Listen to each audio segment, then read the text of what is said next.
assalamu alaikum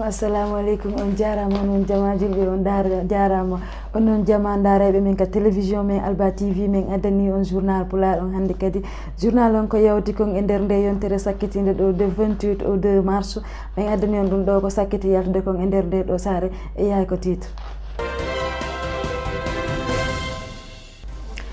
on noon e yahay ko sakkiti yaltude on ɗo e ka nder saare e Sénégal ka nder leydi Sénégal ɗon andi ko juge Demba Kandji kanko yaltinno résultat prévisuel on ɗo ko élection ji présidentielle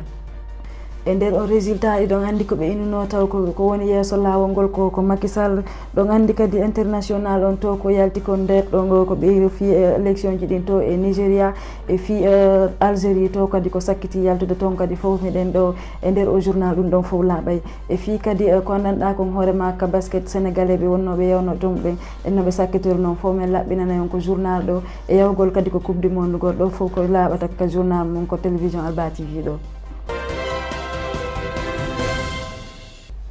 e yahay joni ko sakkiti yewtude kon e nder ndi leydi Sénégal actualité national o e yaha yewtigi mum ko andanɗa hoorema 5 élection on no sakkitorno yewtide no e nder ndi leydi Sénégal on andi ko wonno yeeso ɓe ko Macky Sall wonno yeeso ɓe wi kadi ko hombo hekkitino ɗon ko Idrissa Seck hekkitiɗon e Ousmane Sonko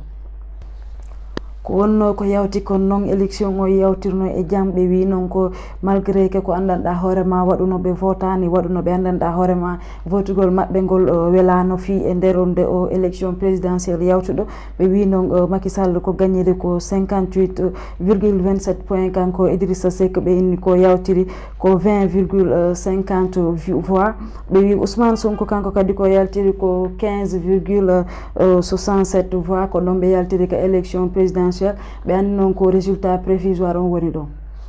ɓe wi noon ɓe seeditiɓe ɓe andanɗa hoorema ko kamɓe seeditoto élection ji ɗin ɗo e Afrique ɓe wi seeditiɓe ɓen ɓe andanɗa hoorema ɓe wi élection on o yawtirno e jang o yawti o rewi e lawol ɓe wi ko union européen e CEDEAO e union africain kamɓe kadi ɓe fof ɓe seeditino ɓe wi élection o yawtuno e jang ɗo e Sénégal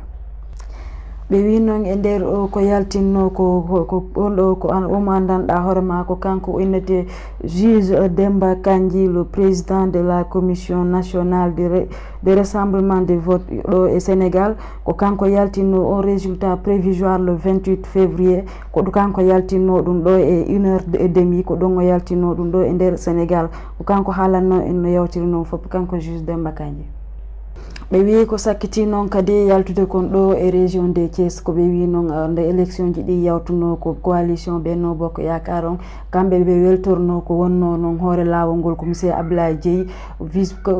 e oɗo e vice coordinateur e adjoint départemental on de coalition de Benno Bokk Yakar ko kamɓe wonno ko weltorno ɗon ñande résultat ɗi yaltuno ɗo e Thiès on andi noon kamɓe ko to ɓe votoyno ko école Iba Kadi Ba nde résultat on yalti noon ko kamɓe ɓe yaltuno ko presse ɓe wi ɓe weltori ɗum ɓe weltori moƴƴa ko sakkiti noon kadi yaltude e nder ɓawdi leydi Sénégal ko andanɗa hoorema kon ko yawti to ka élection ji présidentielle to e Nigéria ɓe wi ko woni yeeso ko andanɗa hoorema ko wonɓe yeeso ɓen ko kamɓe ɓe andanɗa hoorema ko Ababacar Bouhiri ko kamɓe woni yeeso e Mohamed ko kamɓe wonno yeeso e fi élection to e Nigéria awa en yawtay kadi ton e Algérie ko andanɗa hoorema ko ton ko sakkiti kon yaltude ton ko au mouvement de contestation ton ɓe wi kamɓe ɓe d'accorali o candidature Abdoul Aziz Bouteflika ɓe wi ɓe d'accorali kanko e on candidature mo andanɗa hoorema o ɓooyi ka nder leydi ton himo faala lamade ko andanɗa hoorema kamɓe walanaki ɓe hay kadi ko sport ko ɓe andanɗa hoorema Aliou Cissé ko omo andanɗa hoorema kanko woni hoore Lion ji ɗin ɗo e nder Sénégal o waɗi sélection makko mo 25 joueurs woni ɓe yahoɓe ɓe andanɗa hoorema ko folotirgol ngol ko CAN Afrique 2019 ɓe wi noon si ɗum ɗon o yawti ɓe wi match maɓɓe on Sénégal e Madagascar ko le 23 mars ɗo ko stade Lat Dior de Thiès si ɗon yawti ɓe wi match Sénégal Mali o si ɓen balɗe ɗiɗi ɗo yawti hakkude o match maɓɓe ɗa yawtuɗo ko balɗe ɗiɗi tagata ɗon ɓe waɗa match maɓɓe Sénégal Mali on ɗo e ko andanɗa hoorema ko match amical